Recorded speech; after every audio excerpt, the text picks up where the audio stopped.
Formula ఈ car రేసులో నాడు హెచ్ఎండిఏ కమిషనర్గా ఉన్న ఐఏఎస్ అధికారి అరవింద్ కుమార్ ప్రాసిక్యూషన్కి కేంద్ర ప్రభుత్వం అనుమతిచ్చింది. ప్రాసిక్యూషన్ విషయమై రాష్ట్రానికి కేంద్రం సమాచారం ఇచ్చింది. మరోవైపు కేటీఆర్ను ప్రాసిక్యూట్ చేసేందుకు గవర్నర్ గతంలోనే అనుమతిచ్చారు. రాజకీయ నేతలు అధికారులపై ప్రాసిక్యూషన్కి అనుమతి లభించడంతో ఛార్జ్షీట్ దాఖలు చేసేందుకు ఏసీబీ అధికారులు సిద్ధమయ్యారు.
ఫార్ములా ఈ కార్ రేసులో నాడు హెచ్ఎండిఏ కమిషనర్గా ఉన్న ఐఏఎస్ అధికారి అరవింద్ కుమార్ ప్రాసిక్యూషన్కి కేంద్ర ప్రభుత్వం అనుమతిచ్చింది. ప్రాసిక్యూషన్ విషయమై రాష్ట్రానికి కేంద్రం సమాచారం ఇచ్చింది. మరోవైపు కేటీఆర్ను ప్రాసిక్యూట్ చేసేందుకు గవర్నర్ గతంలోనే అనుమతిచ్చారు. రాజకీయ నేతలు అధికారులపై ప్రాసిక్యూషన్కి అనుమతి లభించడంతో ఛార్జ్షీట్ దాఖలు చేసేందుకు ఏసీబీ అధికారులు సిద్ధమయ్యారు. ఇక అంశానికి సంబంధించి మరింత సమాచారం మా ఇన్పుట్ ఎడిటర్ రాములు అందిస్తారు. Ramulu, good morning Bharati. ఏదైతే 2023 గత బీఆర్ఎస్ ప్రభుత్వం అధికారం ఉన్న సమయంలో హైదరాబాద్ బ్రాండ్ ఇమేజ్ పెంచేందుకు హైదరాబాద్ నెక్లెస్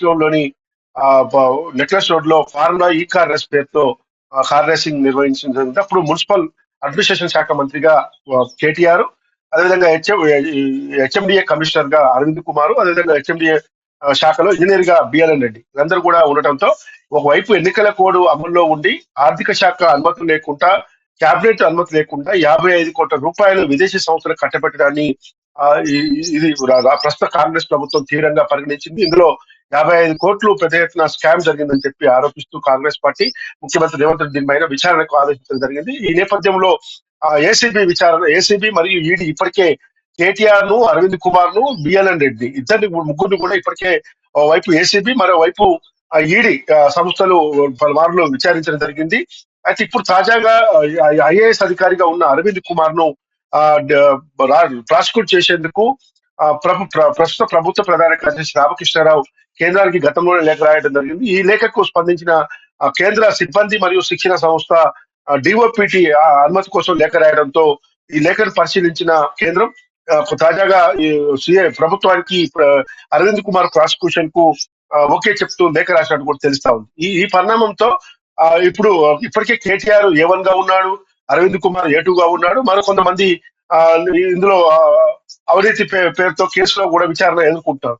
కాబట్టి ఇప్పటికే వైపు ఏసీబీ, ఈడీ విచారణలు ఎదుర్కొన్న కేటీఆర్ మరోసారి విచారణ ఎదుర్కోవాల్సి వస్తుందని చెప్పి నిన్న కేటీఆర్ మీడియా చిట్ చాట్ సమావేశంలోనే ఆయన స్పష్టంగా మరోసారి ఈ కార్ రేస్ విషయం మరోసారి తెరపైకి తెస్తున్నారు.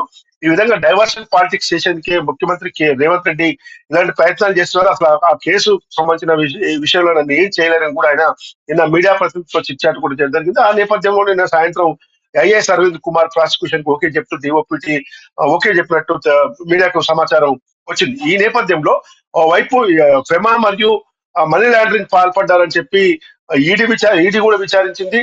ఇప్పటికే ఏసీబీ క్యాబినెట్ అనుమతి లేకుండా, ఆర్థిక శాఖ అనుమతులు లేకుండా ఎలాంటి ఎన్నికల కోడ్ నిబంధనలను ఉల్లంఘించి 55 కోట్ల రూపాయలు విదేశీ సంస్థలు కట్టబెట్టడాన్ని ఏసీబీ విచారించింది. కాబట్టి ఇప్పటికే ఈ ముగ్గురిని పలుమార్లు ఈడీ, ఏసీబీ విచారించింది. కేటీఆర్ పై ఇప్పటికే ప్రాసిక్యూషన్ కు ప్రభుత్వం సిద్ధమైంది. ఈ నేపథ్యంలో గవర్నర్ కూడా అనుమతి ఇవ్వడం జరిగింది. ఇప్పుడు ఐఏఎస్ అరవింద్ కుమార్ విషయంలో కూడా కేంద్రం నుంచి డిఓపిటి అనుమతి ఇవ్వడంతో సిఎస్ రామకృష్ణారావు కూడా దీనిపైన తదుపరి చర్యలు తీసుకునేందుకు ముందుకు పోతాడు. మరోసారి కేటీఆర్ ను, అరవింద్ కుమార్ ను కూడా ఏసీబీ, ఈడీ రెండు సంస్థలు విచారించే అవకాశం ఉంది. కాబట్టి ఇది ఇప్పుడు ప్రస్తుతం రాష్ట్రంలో తాజాగా గ్రామ పంచాయతీ ఎన్నికలు పూర్తయినాయి.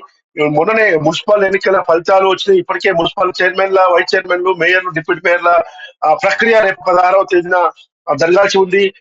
మరికొన్ని రోజుల్లో స్థానిక సంస్థల ఎన్నికల్లో ఎంపీటీసీ, జెడ్పీటీసీ ఎన్నికలు, ఆ తర్వాత గ్రేటర్ హైదరాబాద్ మున్సిపల్ ఎన్నికలు అన్ని కూడా ప్రక్రియ రావాల్సి ఉంది. ఈ నేపథ్యంలోనే ముఖ్యమంత్రి రేవంత్ రెడ్డి ప్రధాన ప్రతిపక్షమైన బీఆర్ఎస్ రాజకీయంగా ఎదుర్కోలేక ఇలాంటి కేసుల పేరుతో, ఇలాంటి విషయాల పేరుతో, అంశాల పేరుతో రాజకీయ డైవర్షన్ చేస్తున్నారని చెప్పి కేటీఆర్ ఆరోపించారు. ఈ నేపథ్యంలో ఇప్పుడు డిఓపిటి ఏదైతే అనుమతి ఇచ్చిందో ఈ నేపథ్యంలో అరవింద్ కుమార్ కు ప్రాసిక్యూషన్ ఓకే చెప్తే తదుపరి చర్యలు ఏ విధంగా ఉండబోతాయని మాత్రం కొంత ఆలోచించదగ్గ విషయం అని చెప్పాలి భారతి.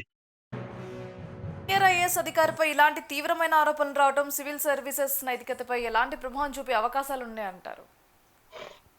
అంటే ఇప్పుడు ఆరోపణలు వచ్చిన దాన్ని కేవలం ఆరోపణలే తప్ప ఎక్కడ కూడా ప్రభుత్వ పాలనాపరమైన అనుమతులు లేకుండా కానీ ఎక్కడ కూడా కోట్ల రూపాయల స్కామ్ కానీ జరగదని చెప్పి గతంలోనే అనేక మార్లు చెప్తా ఉన్నారు. ఏదైనా క్యాబినెట్ అనుమతి లేకుండా అప్పుడు మున్సిపల్ శాఖ మంత్రిగా ఉన్న కేటీఆర్ యొక్క పర్మిషన్ మేరకే మంత్రి అనుమతి మేరకే మేము చేశామని చెప్పి ఈడీ విచారణలో కానీ ఏసీబీ విచారణలో అరవింద్ కుమార్, బిఆర్ఎన్ రెడ్డి ఇద్దరు కూడా చెప్పినట్టు తెలుస్తా ఉంది. ఇప్పుడు ఏసీబీ నివేదిక తయారు చేసింది. అటు ఈడీలో వచ్చిన అంశాలు, ఏసీబీలో వచ్చిన అంశాల ఆధారంగా ప్రాసిక్యూషన్ కు నివేదిక ఇస్తే రేపు ఏ విధంగా ఉంటుందని మాత్రం చూడాలి.